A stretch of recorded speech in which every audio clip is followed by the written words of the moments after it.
இன்னொரு முக்கியமான ஒரு விஷயம் என்ன அப்படின்னு சொன்னால், ஊழியக்காரங்கக்கிட்ட நிறைய, ஏன் இதை சொல்லிட்டே இருக்கிற திருப்பி திருப்பி சொல்கிறேன் அப்படின்னு சொன்னால், நிறைய பேர் வீட்டில் நான் பார்க்குறேன், ஜெபிக்கிற மக்களிடையே, இந்த மாதிரி தியான இல்லங்களில் வந்து ஊழியம் செஞ்சுட்டு தியானம் செய்கிற மக்களிடையே வீட்டில் ஆசீர்வாதம் இல்லாமல் இருக்கிறத பார்க்குறேன். அப்படி இருக்கக்கூடாதுல்ல. ஆண்டவர்கிட்ட இருந்தால் எப்படி இருக்கணும்? ஆசீர்வாதமாக இருக்கணும். ஆண்டவர்கிட்ட வந்து ஆசீர்வாதம் இல்லைன்னா என்ன? அப்போ ஆசீர்வாதம் எங்கேயோ தடைப்பட்டு போகுது. ஏன்னா மனிதனுடைய பலவீனத்தில் அப்பப்போ நம்ம தேவையில்லாத வார்த்தை என்ன பண்ணிடுறோம்? பேசிடுறோம், அங்கே மாட்டிக்கிறோம். அப்போ அதுக்கு பதிலாக நீங்கள் என்ன பண்ணலாம் அப்படின்னு சொன்னால், ஆண்டவர் சொல்கிறாரு, உங்கள் ஊழியக்காரருக்காக ஜெபியுங்கள். ரோமையர் 15:30 வாசிங்க.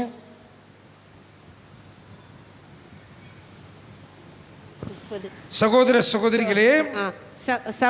சகோதரிகளே, நம் ஆண்டவர் இயேசு கிறிஸ்துவை முன்னிட்டும் தூய ஆவி நம் உள்ளத்தில் பொழிந்துள்ள அன்பை முன்னிட்டும் நான் உங்களை கேட்டுக்கொள்வது, எனக்காக கடவுளிடம் வேண்டி என் போராட்டத்தில் எனக்கு துணை செய்யுங்கள். தயவு செய்து உங்கள் ஊழியக்காரர்களுக்காக, உங்கள் குருக்களுக்காக, உங்கள் ஆயர்களுக்காக, உங்கள் திருத்தந்தை பிரான்சிஸுக்காக ஜெபித்து அவருடைய போராட்டத்தில் அவருக்கு துணையாக நில்லுங்கள்.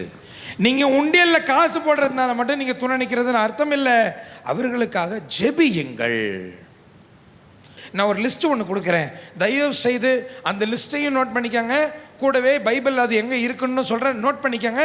இப்போ எடுத்து வாசிக்கிறதுக்கு நமக்கு நேரம் இல்லை, நீங்கள் தனிமையாக வாசிங்க. தயவு செய்து உங்கள் ஜபத்தில் இந்த கருத்துக்களுக்காக ஜெபிங்க. நம்பர் 1, உங்கள் ஊழியக்காரர்கள் கிறிஸ்துவை மட்டும் அன்பு செய்ய வேண்டும் என்று ஜெபியுங்கள். ஊழியக்காரன் எதை அன்பு செய்யணும்? இயேசுவை மட்டும் அன்பு செய்யணும்னு ஜெபிங்க. யோவான் 21:15-17. அடுத்தது, ஆண்டவருடைய ஊழியம் செய்கிறவர்கள் முதலில் தங்கள் குடும்பங்களை சீர்படுத்தணும் அப்படின்னு சொல்லி ஜெபிங்க. ஏன்னா அவங்களுடைய வாழ்க்கையே தாறுமாறாக இருந்தால் அவங்க வெளியில் போய் ஊழியம் செய்ய முடியாது. அதனால் அவங்க குடும்பம் சீராக இருக்கணும், அவங்களுடைய தனிப்பட்ட வாழ்க்கை சீரான வாழ்க்கையாக இருக்கணும். எபேசியர் 5:25, 1 தீமோத்தி 3:4. எபேசியர் 5:25, 1 தீமோத்தி 3:4. அடுத்தது, அவங்க தங்களுடைய ஊழியம் சிறந்த ஊழியம் அப்படின்னு நினைக்கிறது எத்தனை பேர் வந்தாங்கன்றதில் இல்லை, எத்தனை பேர் மீட்டிங்கில் கலந்துக்கிட்டாங்கன்றதில் இல்லை, நாம் ஆண்டவருக்கு எவ்வளவு விசுவாசமாக இருந்தோம் அதை குறித்து தான் அவர்கள் பெருமையாக பேச வேண்டும். ஒரு மீட்டிங் வந்து நல்லா நடக்குது, ஒரு ஊழியக்காரன் நல்ல ஊழியக்காரனை எதை பொறுத்து? எத்தனை பேர் கூட்டத்துக்கு வராங்கன்றது இல்லை, எத்தனை பேருக்கு சுகமாகுதுன்றது இல்லை, அவர் கடவுளுக்கு எவ்வளவு பிரமாணிக்க முடியுமோ விசுவாசம் உடையவராக இருக்கிறார். 1 கொரிந்தியர் 4:2. அடுத்தது, அவர் பரிசுத்தத்தை இழக்காதிருக்க ஜெபியுங்கள். அவருக்கு இருக்கிற டெம்டேஷனில் அவர் விழுந்துடாமல் இருக்க பரிசுத்தத்தை காத்துக்கொள்ள ஜெபியுங்கள். திருப்பாடல் 24:3-4. அடுத்தது, இறை மக்களை வழிநடத்த அவர் எப்பொழுதும் ஆண்டவரிடம் ஆலோசனை கேட்கிறவராக இருக்கணும்னு ஜெபியுங்க. மனித சித்தத்தில் அவர் பேசக்கூடாது, ஆண்டவர்கிட்ட இருந்து ஆலோசனை பெற்றுதான் நம்முடைய ஊழியக்காரர் நம்மளை வழிநடத்த வேண்டும் என்று ஜெபியுங்கள். விடுதலை பயணம் 33வது அதிகாரம் 13-15 வசனம். அடுத்த கொட்டேஷன் திருப்பாடல்கள் 32:8. அடுத்தது யாக்கோபு 1வது அதிகாரம் 5வது வசனம். ஆண்டவர்கிட்டேருந்து பெற்றுக்கொள்ளாமல் ஒரு இறைவாக்கினரும் ஆண்டவருடைய ஊழியக்காரன் நமக்கு எதுவும் சொல்லக்கூடாதுன்னு ஜெபிங்க. அடுத்தது, அவர் தைரியத்தோடு உண்மையை பேச வேண்டும், தாழ்ச்சியோடு உண்மையை பேச வேண்டும் என்று ஜெபியுங்கள். முகதாட்சண்யம் பார்க்காமல், மனிதனை திருப்திப்படுத்த நினைக்காமல் ஒரு ஊழியக்காரன் எதை பேசணும்? ஆண்டவருடைய உண்மையை தாழ்ச்சியுடன் பேசணும்னு ஜெபிங்க. திருத்தூதர் பணி 20வது அதிகாரம் 18-21 வரைக்கும். எபேசியர் 6வது அதிகாரம் 19வது வசனம். அடுத்ததாக, ஆண்டவருடைய ஊழியக்காரர் உண்மை திருச்சபையினுடைய போதனையிலிருந்து விலகக்கூடாதுன்னு ஜெபிங்க. இவங்க சொல்கிறாங்க அவங்க சொல்கிறாங்க புதுசா சொல்கிறேன்லாம் சொல்லக்கூடாது. திருச்சபை என்ன போதிக்குதோ அதை போதிக்கிறவராக இருக்கணும்னு சொல்லுங்க, ஜெபிங்க.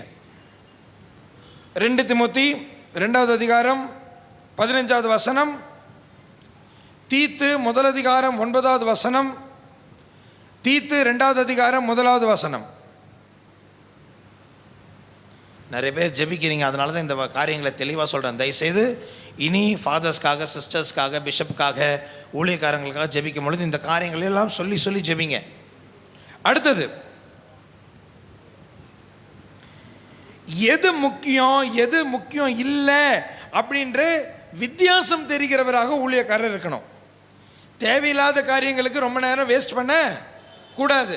எது அவசரமான விஷயங்களோ அதுக்கு நேரத்தை செலவழிக்கிறவராக, அதுக்கு எதுக்கு ப்ரையாரிட்டி கொடுக்கணும் என்பதை அறிந்தவராக ஊழியக்காரன் இருக்கணும். திருத்தூதர் பணி 6வது அதிகாரம் முதல் 4 வசனங்கள். திருத்தூதர் பணி 6வது அதிகாரம் முதல் 4 வசனங்கள். உங்களுக்கு தெரியும், இஸ்ரேலர்கள் அதாவது ஆதி திருச்சபையில் கைம்பெண்களுக்கு சாப்பாடு இல்லாத போது திருத்தூதர்கள் சொல்கிறாங்க, எப்பா திருத்தூதர்னா என்ன பண்ணணும்? ஜெபம் பண்ணணும், ஊழியம் பண்ணணும், உட்காந்து சாப்பாடெலாம் போட்டுட்டு இருக்க முடியாது, அதுக்கு வேற யாரும் பார்த்துக்கங்கன்னு சொல்கிறாங்கல்ல.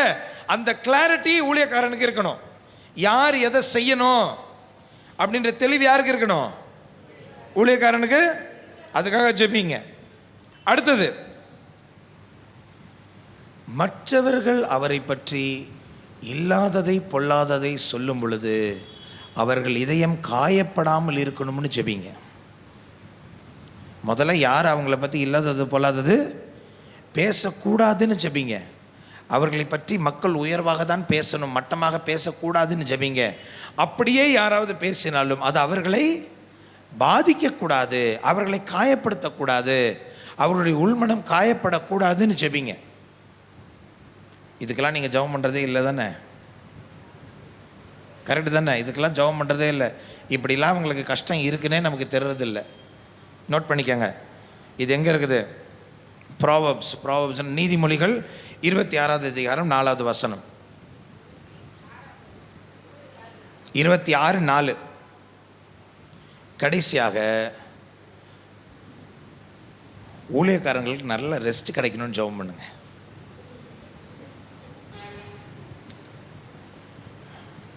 நீங்களும் அவங்களுக்கு போதுமான ரெஸ்ட்டை கொடுக்கணும்னு ஜெபம் பண்ணுங்க. மீட்டிங் முடிச்சோன்னு போட்டு நசுக்காதீங்க, ஜெபம் பண்ணுங்க. அவங்க ஆரோக்கியமாக இருக்கணும்னு ஜெபம் பண்ணுங்க. அவங்க டெய்லி நைட்டு நல்லா தூங்கணும்னு ஜெபம் பண்ணுங்க. அதே மாதிரி கடைசி நாளில் ஆண்டவர் அவர்களுக்கு வைத்திருக்கிற மணிமகுடம் அவங்களுக்கு கிடைக்கணும்னு ஜெபம் பண்ணுங்க. நீங்கள் இப்படியெல்லாம் செய்தால் ஊழியக்காரனை உங்கள் ஜபங்களில் நீங்கள் தாங்கினால், அவருக்கு கொடுக்க வேண்டிய மரியாதையை நீங்கள் கொடுத்தால், மத்தேயுவினுடைய நற்செய்தி, இப்போ நான் இதனால் வர ஆசீர்வாதத்தை சொல்கிறேன். மத்தேயு நற்செய்தி 10வது அதிகாரம் 41வது வசனம். இறைவாக்கினர் ஒருவரை இவர் இறைவாக்கினர் என்பதால் ஏற்றுக்கொள்பவன் இறைவாக்கினருக்குரிய கைமாறை பெறுவான். இவர் ஆண்டவருக்கு ஊழியர் என்பதனால நீங்கள் அவருக்கு மரியாதை கொடுத்து, 2 மடங்கு மரியாதை கொடுத்து, அவருக்காக ஜெபம் பண்ணி, அவருக்கு கீழ்ப்படிந்து நீங்கள் இருந்தீங்கன்னா, அவர் ஊழியம் செய்கிறதுனால என்னென்னலாம் ஆசீர்வாதம் அவருக்கு கிடைக்குமோ அவருக்கு மரியாதை கொடுத்து அத்தனை ஆசீர்வாதங்களையும் நீங்கள் எடுத்துக்கொள்ளலாம். ஹல்லேலூயா, ஹல்லேலூயா. அதே நேரத்தில் குரானிக்கலுக்கு தமிழில் என்ன சொல்லுவாங்க? குறிப்பேடு தானே? ஆமாம். 1 குறிப்பேடு 16:22. 1 குறிப்பேடு 16:22 என்ன இருக்குன்னு பாருங்க. நான் அருள் பொழிவு செய்தவரை தொடாதீர், என் இறைவாக்கினருக்கு தீங்களிக்காதீர். அப்படி பண்ண என்ன ஆகும்? மிரியம் மோய்சனை நோண்டினப்ப என்னாச்சு தெரியுமா? குஷ்டரோகம். கோராவும் அவனுடைய சகோதரர்களும் மோய்சனுக்கு எதிராக பேசினப்ப என்னாச்சு தெரியுமா? தயவுசெய்து கொஞ்சம் கவனமாக இருங்கள். ஒரு சில பேர் இங்கே இருக்கிறீங்க, வெளியில் யாருக்கும் தெரியாது, உங்களுடைய உடம்புல ஒரு சில வியாதிகள் இருக்குது, குறிப்பாக தோல் சம்மந்தப்பட்ட ஒரு சில வியாதிகள் இருக்குது, யாருக்கும் தெரியாது. அது வந்ததுக்கு காரணமே ஆண்டவருடைய ஊழியக்காரருக்கு எதிராக பேசின வார்த்தைகள் தான். ஊழியக்காரர்களுக்காக ஜெபிங்க. பைபிள் சொல்லியிருக்கு இல்லையா, ஊழியக்காரன் இறைவாக்கினுடைய சகல ஆசீர்வாதங்கள் நீங்கள் பெற்றுக்கொள்ள அவங்களுக்காக ஜெபிங்க. குறிப்பாக இன்றைக்கி திருவிழா கொண்டாடுற வின்சென்ஷியன் குருக்களுக்காக அதிகமாக ஜெபிங்க. எங்களை விட்டுறாதீங்க, எங்களையும் சேர்த்துக்கங்க. வின்சென்ஷியன் குருக்களுக்காகவும் அவங்களோடு சேர்ந்து வேலை செய்கிற குருக்களுக்காகவும் ஜெபிங்க.